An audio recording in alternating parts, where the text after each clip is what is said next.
Friends, welcome to choice dairy. இன்றைக்கி நான் உங்கள் கூட என்னுடைய ஸ்டைலில் ப்ரான் கிரேவி எப்படி செய்கிறது அப்படிங்கிறது தான் ஷேர் பண்ணிக்க போகிறேன். ஸோ குட்டி குட்டி ப்ரான் வாங்கிட்டு வந்துட்டேன். அது பேக் சைடில் இருக்கக்கூடிய அந்த நரம்பு ஓப்பன் பண்ணி எல்லாமே ரிமூவ் பண்ணி க்ளீன் பண்ணிவிட்டேன். இதோட ஸ்மெல் உங்களுக்கு பிடிக்காது அப்படின்னா இதுக்கு நீங்கள் க்ளீன் பண்ணும்போதே மஞ்சளும் அண்டு வாஷ் பண்ணதுக்கப்புறம் வந்து பார்த்திங்கன்னா நல்லா ஒரு தயிர் போட்டு உப்பு போட்டு லைட்டாக மஞ்சள் பொடி போட்டு நீங்கள் கலந்து வச்சுக்கோங்க. அதுக்கப்புறம் தக்காளி பஜ்ஜி பண்ணுவோம் இல்லையா, அதே மாதிரி பண்ணிவிட்டு அதோட லைட்டாக வந்து பார்த்திங்கன்னா காரத்துக்கு தேவையானது போட்டுக்கோங்க, கரம் மசாலா போட்டுக்கோங்க, இஞ்சி பூண்டு பேஸ்ட்டு போட்டுக்கோங்க. நல்லா வதக்குனதுக்கப்புறம் 7 மினிட்ஸ்க்கு கம்மியாக நீங்கள் ப்ரானை வந்து வேக வைங்க. அதுக்கு மேலே இருந்தது அப்படின்னா லப்பர் மாதிரி ஆகிடும். ஸோ இது வந்து உங்களுக்கு எந்த மாதிரி வேணும் அப்படிங்கிறத பார்த்துக்கோங்க.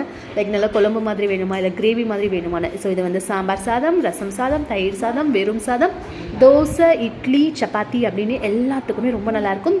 லாஸ்ட்டாக உப்பு போட்டு இந்த மாதிரி வந்துட்டு கொத்தமல்லி போடவும் மறந்துடாதீங்க. ஸோ இது என்னோட ஸ்டைல். சாப்பிட்டு பார்த்துட்டு எப்படி இருக்குது அப்படிங்கிறது சொல்லுங்கள். இந்த மாதிரி இன்ட்ரெஸ்டிங்கான வீடியோ பார்க்க நம்ம சேனலை மறக்காமல் சப்ஸ்கிரைப் பண்ணிக்கோங்க.